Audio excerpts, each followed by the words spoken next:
N250 NS200 ரெண்டு வண்டி பார்த்தீங்க அப்படின்னா 250cc கேட்டகரியில் பஜாஜ் வந்து லான்ச் பண்ணியிருக்காங்க. இந்த ரெண்டு வண்டி பார்த்தீங்கன்னா டிஃப்ரெண்ட் கேரக்டரிஸ்டிக்ஸ் இருக்குது, ரெண்டுமே டிஃப்ரெண்ட் இன்ஜின்னே சொல்லலாம். அப்படிங்கும்போது ரெண்டு வண்டியில் எது பெட்டராக இருக்கும், எந்தெந்த ஆஸ்பெக்டில் எது நல்லாயிருக்கும் அப்படிங்கிற டீட்டெயில் கம்பேரிசன் தான் இந்த வீடியோவில். ஸோ நிறைய பேர் கேட்டிருந்தீங்க, அதுக்காக தான் இந்த வீடியோட எண்டில் உங்களுக்கு கண்டிப்பாக எந்த வண்டி உங்களுக்கு பிடிச்சிருக்கும் அப்படிங்கிறது நீங்கள் கண்டிப்பாக சூஸ் பண்ணுவீங்க. எனக்கு என்ன வண்டி பிடிச்சிருக்கு அப்படிங்கிறது நானும் இதில் லாஸ்ட்டில் சொல்கிறேன். ஸோ மறக்காமல் ஸ்கிப் பண்ணாமல் பாருங்கள். வாங்க வீடியோக்குள்ள போகலாம்.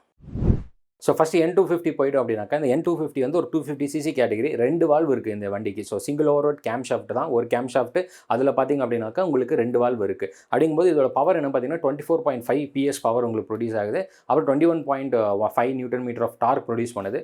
ஸோ இது வந்து பார்த்தீங்கன்னாக்கா ஒரு நல்ல டீசெண்டான ஒரு 250cc ஆயில் கூல்டு இன்ஜின் அப்படிங்கிறதுனால இந்த பவர் வந்து ஒரு நல்ல பவர்னே சொல்லலாம். ஸோ இந்த பக்கம் அப்படின்னு பார்த்தீங்கன்னா NS200 பார்த்தீங்க அப்படின்னாக்கா இது ஒரு 200cc பட் ஒரு liquid cooled triple spark plug இருக்குது. இதில் N250 பார்த்தீங்கன்னா 2 ஸ்பார்க் பிளக் தான், பட் இந்த NS200 பார்த்தீங்கன்னா 3 ஸ்பார்க் பிளக் இருக்குது. அதுபோல் liquid cooled engine, so high compression engine actually. இப்போ எவ்வளோ பவர் ப்ரொடியூஸ் ஆகுதுன்னு பார்த்தீங்கன்னாக்கா 24.5 PS power, 18.75 newton metre of torque produce பண்ணுது. ஸோ டார்க் வந்து பார்த்தீங்கன்னா N250 விட உங்களுக்கு வந்து இதில் கம்மியாக தான் இருக்குது. பவர் ரெண்டும் சிமிலராக தான் இருக்குது, பட் டார்க் வந்து இதில் கம்மியாக இருக்குது. இது ரொம்பவே நோட் பண்ணிக்கணும் இந்த பாயிண்ட்டு. ஸோ இது வந்து ஒரு ட்ரிபிள் ஸ்பார்க் பிளக் இருக்கக்கூடிய லிக்விட் கூல்டு இன்ஜின். ஸோ இப்போ இந்த ரெண்டு இன்ஜின் பார்த்தீங்க அப்படின்னாக்கா கொஞ்சம் பெட்டராக ஒரு எஃபிஷியண்ட்டாக இருக்கக்கூடிய இன்ஜின் பார்த்தீங்கன்னா எனக்கு தெரிஞ்சு இந்த ஆயில் கூலர் இன்ஜின் தான். ஸோ இதில் பவர் அண்ட் டார்க் ஃபிகர் நீங்களே பாருங்கள். உங்களுக்கு வந்துட்டு 24 PS power, 21 newton metre of torque something வந்து உங்களுக்கு கிடைக்குது. இதில் பார்த்தீங்கன்னா 18 நியூட்டன் மீட்டர் ஆஃப் டார்க் தான் உங்களுக்கு வந்து கம்மியாக கிடைக்குது. பவர் ஓகே, பட் டார்க் கம்மியாக இருக்குது. ஸோ அப்படிங்கும்போது நான் நிறையா வந்து பிக்கப் இதெல்லாமே பார்த்துருக்கேன். அந்த ட்ராக் ரேஸ் இதெல்லாம் பார்க்கும்போது நம்மளுக்கு வந்து N250 வந்து கிளியராக தெரியுது, நல்லாவே வந்து புஷ் பண்ணி போச்சு. NS200 பார்த்தீங்கன்னா கொஞ்சம் லேக் ஆச்சு அந்த இடத்துல. ஸோ எதனாலும் பார்த்தீங்கன்னா டார்க் அதுதான். ஸோ டார்க் வந்து கம்மி, ஏன்னா இது வந்து ஒரு ஓவர் ஸ்கொயர்ட் இன்ஜின் அப்படிங்கிறனால பார்த்தீங்கன்னா இவங்க வந்து லிக்விட் கூல் 200cc கொண்டு வரணும் அப்படிங்கிறனால பவர் ஃபிகர் நல்லா கொடுத்துருக்காங்க. நல்ல வண்டி தான், பட் இருந்தாலும் இது வந்து பார்த்தீங்கன்னா டார்க் கம்மியாக இருக்கிறனால உங்களுக்கு பிக்கப் இதெல்லாமே பார்த்தீங்கன்னா N250 இது கொஞ்சம் கம்மியாக தான் இருக்கும். அப்போது இன்ஜின் அப்படின்னு பார்க்கும்போது என்னாச்சு, இந்த ரெண்டு வண்டியில் எந்த இன்ஜின் பெட்டராக இருக்கும்னு பார்த்தீங்கன்னா எனக்கு தெரிஞ்சு N250 தான் வந்து பெட்டர். ஏன் அப்படின்னு நான் சொல்கிறேன்னா, ஒன்று இது ஆயில் கூல்டு இன்ஜின் அப்படிங்கும்போது இல்லை சென்சார்ஸ் கம்மியாக இருக்குங்க. இப்போ லிக்விட் கூல்டு NS200 எடுத்துட்டிங்க அப்படின்னாக்கா இதில் வந்து உங்களுக்கு வந்து ரேடியேட்டர் தனியாக இருக்கும், வாட்டர் பம்ப் இருக்கும், அதுக்காக கூலண்ட் டெம்பரேச்சர் சென்சார் ஒன்று இருக்கும், தெர்மோஸ்டாட் இருக்கும். இந்த மாதிரி ஒரு 5-6 காம்பனன்ட் எச்சாவே இருக்கும். இந்த வண்டி கம்பேர் பண்ணும்போது ஒரு 5-6 காம்பனன்ட் லைக் சென்சாரோட சேர்த்து சொல்கிறேன். அப்படிங்கும்போது இது எல்லாத்தையும் மெயின்டைன் பண்ணக்கூடிய ECM இதெல்லாமே வந்து மாடியூல் எல்லாமே கொஞ்சம் ஹெவியாக இருக்கும், லைக் ரொம்பவே ப்ரோக்ராம் பண்ணி வச்சுருப்பாங்க. அப்படிங்கும்போது நாளைக்கு இதில் ஏதாவது ஒரு பிரச்சனை அப்படின்னாக்கா காஸ்ட்லியாக தான், சர்வீஸும் ரொம்ப காஸ்ட்லியாக இருக்கும். ஏன்னா இன்னுமே பார்த்தீங்கன்னா நம்ம சர்வீஸ் சென்டரை விட்டு நம்ம வெளியே ஒரு மெக்கானிக் கிட்ட வரோம்னா லிக்விட் கூல்டு இன்ஜின் பார்க்கக்கூடிய மெக்கானிக்ஸ் வந்து அந்தளவுக்கு நாலேஜபிளாக இருக்காங்களா அப்படின்னு கேட்டிங்கன்னா கொஞ்சம் டவுட்டு தான், ரொம்ப ரேர் தான். அங்கங்கே தான் நம்ம வந்து ஒரு நல்ல மெக்கானிக்கை கண்டுபிடிக்க முடியுது. அப்படிங்கும்போது ஒரு லிக்விட் கூல்டு இன்ஜின் வந்து ஒரு 200cc எடுத்திருக்கீங்க அப்படின்னா அதுவும் இது ட்ரிபிள் ஸ்பார்க்கு. ஸோ ட்ரிபிள் ஸ்பார்க்குங்கும்போது 2 ஸ்பார்க் பிளக் கூட ஈஸியாக மாற்றிடலாம். இதில் இன்னொரு ஸ்பார்க் பிளக் பார்த்தீங்கன்னா அது டேங்க்கு கழட்டி ஏர் ஃபில்டர் பாக்ஸ் கழட்டி தான் ஸ்பார்க் பிளக் ரிமூவ் பண்ணும். அது பழைய NS200 வச்சுருந்த நிறைய பேருக்கு தெரியும் அது. ஸோ அப்படிங்கும்போது பார்த்தீங்கன்னா ஒரு 3 ஸ்பார்க் பிளக் அட் டைமில் மாற்றணும். கூலண்ட்டு நீங்கள் கண்டிப்பாக மாற்றணும். அது ஒரு டைம் இன்டர்வலில் ஒரு 10,000 20,000 ஆயில் மாற்றும் போது அதையும் சேர்த்து மாற்றுவாங்க. நாளைக்கு ஏதாவது ஒரு பிரச்சனை கூலண்ட்டில் ஏதாவது ஒரு பிரச்சனை அப்படின்னாக்கா அது நிறைய செலவு வருங்க. ஸோ அப்படிங்கும்போது ஒரு லாங் டைம் ரிலையபிள் அப்படின்னு கேட்டிங்க அப்படின்னாக்கா எனக்கு NS200 வந்து உங்களுக்கு வந்து செலவு ஜாஸ்தி ஆகும். ஒன்று பார்க்கக்கூடிய மெக்கானிக்ஸ் அந்தளவுக்கு ஸ்கில்லாக இருப்பாங்களான்னு தெரியாது. இந்த பக்கம் ஆயில் கூலர் இன்ஜின் வண்டிங்க அப்படின்னாக்கா இது ரொம்பவே ஈஸியான ஒரு இன்ஜின் தான். இன்ஜின் ப்ளஸ் ஒரு ஆயில் கூலர் எக்ஸ்ட்ரா செட்டப் தான் இருக்கும். இல்லை சென்சார்ஸ் அதுன்னு எதுவுமே இருக்காது அந்த கூலிங் சிஸ்டமுக்குன்னு சொல்ல போனால். அப்படிங்கும்போது இது ஈஸியாக பார்த்துருவாங்க. மெக்கானிக்ஸ் எல்லாமே பார்த்துக்கலாம். கொஞ்சம் நாலேஜபிள் இருக்கக்கூடிய மெக்கானிக்கே ஈஸியாக பார்த்துருவாங்க. அப்படிங்கும்போது எனக்கு தெரிஞ்சு மோஸ்ட் ரிலையபிள் பெட்டர் அப்படின்னா இதுதான். பவர் ரெண்டு கம்பேரிசன் பண்ணி பார்க்கும்பொழுது நம்மளுக்கு N250 நல்லா பவராக இருக்குன்னு நம்மளுக்கு தெரியுது. ஸோ அதனால் வந்துட்டு என்னை பொறுத்த வரையும் N250 இன்ஜினில் வந்து பெஸ்ட் அப்படின்னு நான் சொல்லுவேன். NS200 கம்பேர் பண்ணும்போது இந்த ரெண்டு வண்டி கம்பேர் பண்ணும்போது நான் அதை சொல்லுவேன். நெக்ஸ்ட்டு கியர் பாக்ஸ்னு போயிட்டோம் அப்படின்னாக்கா இது வந்து 5 ஸ்பீட் கியர் பாக்ஸ், இதில் 6 ஸ்பீட். ஸோ ஒரே ஒரு அட்வான்டேஜ் லைக் இது வந்து 6 ஸ்பீட் அப்படிங்கிறனால இது லிக்விட் கூல்டுனால ஹை கம்ப்ரஷன் இன்ஜின். அதனால தான் இவங்க வந்து ஒரு 6 ஸ்பீட் கியர் பாக்ஸ் இது கொடுத்துருக்காங்க. வேற இந்த வண்டிக்கு பார்த்தீங்கன்னா 5 ஸ்பீட் கொடுத்துருக்காங்க. பட் என்னதான் இருந்தாலும் நான் வந்து ட்ராக் ரேஸ் வீடியோஸ் பார்த்தது வரையிலையும் சொல்கிறேன், அதுக்கப்புறம் நான் ஓட்டின விதத்துலையும் சொல்கிறேன், இந்த 5 ஸ்பீடு வந்து இதில் பெட்டராகவே இருக்குது. டாப் ஸ்பீடு பார்த்தீங்க அப்படின்னா 150+ போகுது. இந்த வண்டியும் பார்த்தீங்கன்னா 150+ போகுது. பட் இதை விட வந்து N250 வந்து ஈஸியாக வந்து பிக்கப் பண்ணி போகுதுன்னே சொல்லலாம். ஸோ ரெண்டு வண்டியும் பார்த்தீங்கன்னா டூரிங் எல்லாமே பண்ண முடியுங்க. இந்த 6 ஸ்பீடு இருந்துச்சுன்னா கொஞ்சம் வந்து வைப்ரேஷன் கம்மியாக இருக்கும், நான் இல்லைன்னு சொல்லலை. பட் ரெண்டு வண்டியும் பார்த்தீங்கன்னா இது சிசி அதிகம் இல்லை சிசி கம்மி. இது வந்து 2 வால்வு லோ கம்ப்ரஷன் இன்ஜின், இது ஹை கம்ப்ரஷன் இன்ஜின். அப்படிங்கும்போது நீங்கள் ரெண்டு வண்டியும் ஒரு 100 120 அந்த ரேஞ்சுக்குள்ளே மெயின்டைன் பண்ணிட்டீங்க அப்படின்னாக்கா ஸ்மூத்தராகவே இருக்கும். ஸோ அதுக்கு மேலே நீங்கள் புஷ் பண்ண இந்த வண்டி உங்களுக்கு வைப்ரேஷன் கொஞ்சம் ஜாஸ்தி இருக்கும், இந்த வண்டியில் வைப்ரேஷன் கொஞ்சம் ஜாஸ்தியாக இருக்கும். அப்படிங்கும்போது எனக்கு தெரிஞ்ச 100, 110, 120 தான் ஸ்வீட் ஸ்பாட்டு. அந்த ஸ்பீட்லேயே நீங்கள் மெயின்டைன் பண்ணிட்டீங்க அப்படின்னா இந்த 2 வண்டி நல்லாயிருக்கும். ஸோ நெக்ஸ்ட் பிரேக்ஸ் பார்த்துட்டிங்கன்னா ரெண்டுமே ஏபிஎஸ் டிஸ்க் பிரேக் எல்லாமே நல்லா இருக்குது. கிரெமேகா பிரேக்ஸ் தான். ஸோ அதனால் பிரேக்கிங் எல்லாமே வந்து பிரச்சனை இல்லைங்க. ரெண்டோட சைஸு, பிஸ்டன் இதெல்லாம் பார்க்கும்போது பிரேக்கிங் பிஸ்டன் எல்லாமே பார்க்கும்போது எல்லாம் சிமிலர் தான். ஸோ அதனால் பிரேக்கிங்கில் வந்து எந்த ஒரு பிரச்சனை இல்லை. ரெண்டுமே அப்சைட் டவுன் ஃபோக்ஸ் இப்போ கொடுக்க ஆரம்பிச்சிட்டாங்க. பழைய N250 பார்த்தீங்கன்னா டெலஸ்கோபிக் ஃபோர்க் தான் இருந்தது. இப்போ வந்து யூஎஸ்டி கொடுத்துட்டாங்க, விச் இஸ் குட். ஸோ ரெண்டோட டெலஸ்கோபிக் ஃபோர்க்கும் பார்த்தீங்கன்னா ஒரே மாதிரி 37 mm. So which is really good. Travel length, பின்னாடி இருக்கக்கூடிய nitrox shock absorber, mono shock இதெல்லாம் பார்க்கும்போது சஸ்பென்ஷன் வந்து ப்ராப்ளம் இல்லைங்க. அதிலெல்லாம் வந்து எந்த ஒரு ப்ராப்ளம் இல்லை. ரெண்டு வண்டியும் வந்து சேம் ஸ்பாட் அப்படின்னு நம்ம சொல்லலாம். நெக்ஸ்ட் வந்துட்டு பார்த்தீங்கன்னா டயர்ஸ்ன்னு பார்த்தீங்கன்னா ரெண்டுமே 17 inch ரிம். ஃப்ரண்ட்டில் பார்த்தீங்கன்னா உங்களுக்கு 100 செக்ஷன், பின்னாடி பார்த்தீங்கன்னா 130. எதுக்குன்னா NS200 130 கொடுத்துருக்காங்க. வேற N250 பார்த்தீங்கன்னா 140 செக்ஷன் கொடுத்துருக்காங்க. ஸோ 140 செக்ஷன் அப்படிங்கும்போது கொஞ்சம் ப்ராடர் டயர், அதனால கொஞ்சம் பெட்டராக இருக்கும் ஸ்டாக் கண்டிஷனில். பட் அகைன் டயர்ஸ் வந்து ஒரு சாய்ஸ் தாங்க. உங்களுக்கு எங்கே போனாலும் நீங்கள் வந்து டயர் மாற்றிக்கலாம். இப்போ வாங்கி அடுத்த ஒரு 5000 கிலோமீட்டர் நீங்கள் வேறு பெரிய டயர்லாம் போட்டு கூட நீங்கள் ஓட்டிக்கலாம். ஸோ அதனால் டயர்ஸ் ஓகே. பட் ஸ்டாக்காகவே பார்த்தீங்கன்னா 140 செக்ஷன் N250 கொடுக்குறாங்க, விச் இஸ் குட். ஏன்னா ப்ரைஸ் பாயிண்ட்னு பார்த்தீங்கன்னா இதோட எக்ஸ்ஷோரூம் ப்ரைஸ் வந்து 1.5 அப்படின்னா இது வந்து 1.58 வருது NS200. ஸோ ஆன் ரோடில் பார்த்தீங்கன்னா ஒரு 10,000 15,000 டிஃப்ரென்ஸ் வரும் ரெண்டு வண்டிக்கும். அப்படிங்கும்போது இது கம்மியான ரேட்டு தான் ஆக்சுவலி உங்களுக்கு N250.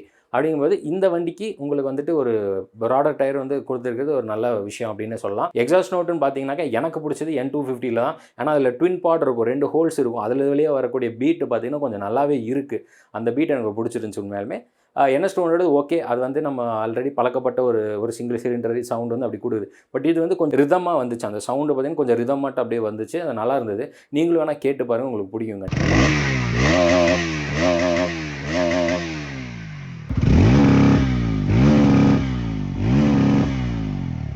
ஸோ கிரவுண்ட் கிளியரன்ஸும் பார்த்துக்கிட்டிங்க அப்படின்னாக்கா N250 வந்து 165, NS200 வந்து 168 mm இருக்குது. ரெண்டுமே சிமிலர் கிரவுண்ட் கிளியரன்ஸ். ஸோ அதில் எந்த ப்ராப்ளமும் இல்லை. ஈஸியாக வந்து இந்தியன் ரோட்ஸ் வந்து டேக்கிள் பண்ணிட்டு போக முடியும். அதே மாதிரி வெயிட்னு பார்த்துட்டிங்கன்னா NS200 கொஞ்சம் வெயிட் கம்மியாக இருக்குது. Like 150 kilograms. இது வந்து N250 வந்து 164 kilograms.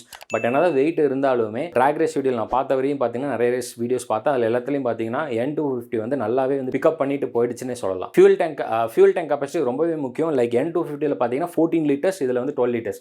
ஸோ அகெயின் நீங்கள் சிட்டியில் ஓட்டுறீங்கன்னா இந்த ஃபியூல் டேங்கே பிரச்சனை இல்லை. 8 liter டேங்க் இருந்தால் கூட ஓகே, ப்ராப்ளம் இல்லை. பட் வந்து ஒரு டூரிங் போகிறீங்க அப்படிங்கும்போது எந்த அளவுக்கு பெரிய டேங்க் இருக்கோ அந்தளவுக்கு பெஸ்ட்டுன்னு சொல்லலாம். ஸோ வந்து 14 liters இருக்கிறனால இது வந்து உங்களுக்கு ஆடட் அட்வான்டேஜ். 2 liter தான் அப்படின்னாலுமே உங்களுக்கு வந்து அந்த ஹைவேஸ் அந்த டயத்தில் பார்த்தீங்கன்னாக்கா உங்களுக்கு கண்டிப்பாக யூஸ் ஆகும். அது நிறைய ட்ராவல் பண்ணுறவங்ககிட்ட கேட்டிங்கன்னா சொல்லுவாங்க, ஒரு 1 liter 2 liter எச்சா இருந்தால் நல்லா இருந்திருக்குன்னு சொல்லி நிறைய பேர் யோசிச்சிருக்கோம். அந்த மாதிரிலாம் இருக்குது. ஸோ அதனால் வந்து 14 liters அப்படிங்கும்போது ஒரு நல்ல அடிக்குவேட்டாக இருக்குது N250. இதில் வந்து உங்களுக்கு 12 liters கொடுத்துருக்காங்க. ஓகே, சாசின்னு பார்த்தீங்க அப்படின்னாக்கா ரெண்டுமே டிஃப்ரெண்ட். இது வந்து ஒரு பெரிமீட்டர் ஃப்ரேம், இது வந்து ஸ்டீல் டியூபுலர் ஃப்ரேம்னே சொல்லலாம். ஸோ அதனால் வைப்ரேஷன்ஸ் அப்படின்னு சொல்லி பார்க்கும்போது இன்ஜினோட வைப்ரேஷன் ரெண்டுலேயுமே சிமிலராக தாங்க இருக்குது. நீங்கள் வந்து கொஞ்சம் நல்லா அழுத்தினீங்கன்னா இதுலேயும் வந்து பிரேக் லிவர்ஸில் பஸ் வரும் NS200. இதுலேயும் பார்த்தீங்கன்னா ஒரு பஸ்னால் லைட்டாக ஒரு வைப்ரேஷன் மாதிரி பிர்ன்னு லைட்டாக பிஸ்ன்னு ஒரு கைக்கு வந்து ஒரு இதாக இருக்கும். நீங்கள் அந்த பிரேக் லிவர்ஸ் தொட்டு பார்த்தீங்கன்னா தெரியும். நல்லா ரைஸ் பண்ணி ஓட்டினீங்கன்னா அந்த டிஃப்ரென்ஸ் அது ரெண்டு வண்டியில் இருக்குது. அது which is not at all bad. 100 அப்படியெல்லாம் தாண்டி போகும்போது பார்த்தீங்கன்னா ஸ்டெபிளாக தான் இருக்குது. ரொம்பலாம் வைப்ரேஷன் அப்படின்னு சொல்ல முடியாது. ரெண்டோட சாசி டிஃப்ரெண்ட்டு. ஆனால் ரெண்டு சாசியுமே நல்ல சாசின்னே சொல்லலாம். ரெண்டுமே வந்து அந்தந்த சிசி கேட்டகரி அடாப்ட் பண்ணுதுன்னே நம்ம சொல்லலாம். ஃபீச்சர்ஸ்னு பார்த்தீங்கன்னா ரெண்டுமே சிமிலர் தாங்க. ஏன்னா ரெண்டோட எல்சிடி நெகட்டிவ் டிஸ்பிளே பார்த்தீங்கன்னா ரெண்டுமே ஒன்று தான். டர்ன் பை டர்ன் நேவிகேஷன் இருக்குது. உங்களுக்கு வந்து ஏபிஎஸ் ரைடிங் மோட்ஸ் இருக்குது. ஏபிஎஸ் ரைடிங் மோடு கொடுத்தது நல்லது தான். லைக் ஸ்ட்ரீட்டு, ரெயின், ரோடு இந்த மாதிரியெல்லாம் வந்து கொடுக்குறதெல்லாம் நல்ல விஷயம் தான். ட்ராக்ஷன் கண்ட்ரோல் இதில் இருக்குது. அது போக வந்து உங்களுக்கு ப்ளூடூத் கனெக்டிவிட்டி இது எல்லாமே இருக்குது. ஸோ ரெண்டு வண்டியிலையும் வந்து ஃபீச்சர் அப்படிங்கும்போது நல்லா லோட் பண்ணியிருக்காங்க. இந்த ப்ரைஸ் பாயிண்ட்டில் போல கொடுக்குறது பெரிய விஷயம் தாங்க உண்மையாலுமே. இப்போ வந்து நம்ம சீட்டிங் கம்ஃபர்ட் நான் சொல்லிடுறேன். எனக்கு பர்சனலாக பார்த்தீங்கன்னா N250 கொஞ்சம் ப்ராடராக இருந்துச்சு, சீட்டு கம்ஃபர்டபுளாக இருந்துச்சு. ஹேண்டில் பார் பார்த்தீங்கன்னா கொஞ்சம் ரிலாக்ஸ்டு பொசிஷனில் இருந்தது. வேறஸ் NS200 பார்த்தீங்கன்னா அது ஒரு ஃபிக்ஸ்டு ஹேண்டில் பார் தான். நம்ம அது ஹேண்டில் பார் சேஞ்ச் எல்லாம் பண்ணவே முடியாது. ஸோ அது ஒரு வந்து ரேசிங் பொசிஷனில் இருக்குது. ஏன்னா NSனாலே நேக்கட் ஸ்போர்ட், அது கொஞ்சம் வந்து ஸ்போர்ட்டியராக தான் விடணும் அப்படின்னு சொல்லி விட்டுருக்காங்க. வேறஸ் N250 பார்த்தீங்க அப்படின்னா கொஞ்சம் ரிலாக்ஸபிள் பட் கொஞ்சம் ஸ்போர்ட்டாகவும் இருக்கும். பட் கொஞ்சம் ரிலாக்ஸ்டு சைடில் வந்து புஷ் பண்ணியிருக்காங்க. அப்படிங்கும்போது ஹேண்டில் பார் பார்த்தீங்கன்னா அது ஒரு சிங்கிள் பார் ஹேண்டில் பார். அதனால் நீங்கள் அதை வந்து மாற்றிக்கலாம், டில்ட் பண்ணி உங்கள் ஹைட் அட்ஜஸ்ட் வச்சுக்கலாம். இல்லைன்னா நீங்கள் ஹேண்டில் பார் மாற்றவும் செய்யலாம். வேறஸ் NS200 நம்ம அந்த மாதிரி ஆப்ஷன் பண்ண முடியாதுங்க. சீட்டுன்னு பார்த்துட்டிங்க அப்படின்னாக்கா ரைடர் சீட்டு, பில்லியன் சீட்டு வந்து NS200 கொஞ்சம் கம்மி தான் கம்ஃபர்ட். வேறஸ் N250 கொஞ்சம் கம்ஃபர்ட் நல்லாவே இருந்துச்சு. சீட்டு மெட்டீரியலுமே டிஃப்ரெண்ட்டாக இருந்தது. ரியர் சீட்டு பார்த்தீங்கன்னா கொஞ்சம் ப்ராடராக இருக்குது. பில்லியனுக்கு அது பெட்டராக இருக்கும். இப்போ மைலேஜ்னு சொல்லி எதிர்பார்த்துக்கிட்டிங்க அப்படின்னா ரெண்டுமே வந்து ஒரு 40 ரேஞ்சில் கொடுக்கறதுக்கான வாய்ப்பு இருக்குது. பட் NS200 N250 வந்து உங்களுக்கு கொஞ்சம் பெட்டராக மைலேஜ் கொடுக்கும். ஏன்னா அது வந்து ஒரு லோ கம்ப்ரஷன் இன்ஜின், இது வந்து high compression engine. Liquid cooled அப்படிங்கும்போது high compression, high heat produce produce பண்ணும். ஏன்னா அந்தளவுக்கு வந்து ஹீட் ப்ரொடியூஸ் பண்ணக்கூடிய இன்ஜின் தான் அது. அப்படிங்கும்போது 2 இது கம்பேர் பண்ணிங்க அப்படின்னாக்கா ரிலையபிளாகவும் உங்களுக்கு கொஞ்சம் மைலேஜும் நல்லா கிடைக்கும்னா N250 வந்து பெட்டராக இருக்குங்க. ஸோ இது ஒரு 40 கிடைக்குது அப்படின்னாக்கா அது ஒரு 38 அந்த ரேஞ்சில் கிடைக்கலாம். இது ஒரு 43 அப்படி கிடைக்கும் அப்படின்னா இது 40 கிட்ட கிடைக்கலாம். ஸோ அதனால் டிபெண்ட்ஸ். ஸோ ரைடரோட இதை பொறுத்து இருக்கும். இப்போ ஃபைனல் வேர்டிக்ட் 2 வண்டி வந்து என்னென்ன பெட்டர் அப்படின்னு நான் சொல்லிடுறேன். N250 பார்த்தீங்கன்னா மெயினாக இன்ஜின் வந்து ஒரு லோ கம்ப்ரஷன் இன்ஜினுங்கிறனால ஃபியூல் எஃபிஷியண்டாக இருக்கும். சர்வீஸ் காஸ்ட் கம்மியாக இருக்கும். உங்களுக்கு ஈஸியாக சர்வீஸபிளாகவும் இருக்கும். பார்ட்ஸ் வந்து அந்தளவுக்கு செலவு வைக்காது. வேறு NS200 பார்த்தீங்கன்னா ட்ரிபிள் ஸ்பார்க் ப்ளக், நான் அந்த ட்ரிபிள் ஸ்பார்க் ப்ளக் மாற்றணும். அதே போக லிக்விட் கூலண்ட்டு, வாட்டர் பம்பு, அதுக்கான கேஸ்கெட் இது எல்லாமே இருக்குங்க. ஸோ ஹை கம்ப்ரஷன் இன்ஜினுங்கிறனால மைலேஜ் கொஞ்சம் கம்மி, அது கொஞ்சம் செலவு ஜாஸ்தி தான். இதே நீங்கள் ஹையர் சிசி போயிருந்தீங்கன்னா ஓகே, ஒரு 400cc 500cc 600cc அப்படின்னா லிக்விட் கூல்டு நீங்கள் தாராளமாக கன்சிடர் பண்ணலாம். பட் ஒரு 200cc அப்படிங்கும்போது oil cooler is much better அப்படின்னு நான் சொல்லுவேன். ஒரு சின்ன இதனால தான் வந்துட்டு லைக் 200 வந்து பார்த்தீங்கன்னா பவர் 2 சிமிலராக கொடுத்துருக்கு லிக்விட் கூல்டுனால. பட் ஆயில் கூலர் இன்ஜின் பார்த்தீங்கன்னா டார்க் உங்களுக்கு ப்ரொடியூஸ் இன்னும் ஜாஸ்தி பண்ணியிருக்கு. வேற NS200 அந்தளவுக்கு இல்லை. அப்படிங்கும்போது இன்ஜின் பெஸ்ட் அப்படின்னு என்ன கேட்டால் N250 is much better. Features எல்லாமே ஒன்று தான், சஸ்பென்ஷன் ஒன்று தான், டயர்ஸும் ஒன்று தான், எக்ஸப்ட் ரியர் டயர் மட்டும் N250 கொஞ்சம் ஜாஸ்தியாகவே இருக்குது. எக்ஸாஸ்ட் நோட்டு பார்த்தீங்கன்னா எனக்கு பிடிச்சது N250. உங்களுக்கு எதில் பிடிச்சிருக்குன்னு சொல்லுங்கள். ஸோ யாருக்கு என்ன வண்டி சூட் ஆகுங்கிறத நான் ஜென்ரலாக சொல்லிடுறேன். நீங்கள் மேக்ஸிமம் ஸ்ட்ரீட்டில் தான் யூஸ் பண்ணுவேன், எனக்கு கொஞ்சம் ரேஸ் பண்ணணும், ஸ்டண்ட் பண்ணணும் அப்படின்னு நினச்சிங்கன்னா N250 கொஞ்சம் பெட்டராக இருக்கும். ஏன்னா அதோட கிளிப்பான ஹேண்டில் பார்ஸ் வந்து உங்களுக்கு சப்போர்ட் பண்ணும். ப்ளஸ் உங்களுக்கு சிட்டியில் வந்து கொஞ்சம் ஸ்பீடாக ஓட்டுறதுக்கும் சரி, எங்கள் ட்ராக்லையும் சரி ஓட்டணும் அப்படின்னாக்கா NS200 வந்து உங்களுக்கு கொஞ்சம் பெட்டராகவே இருக்கும் அந்த ஆப்ஷன்.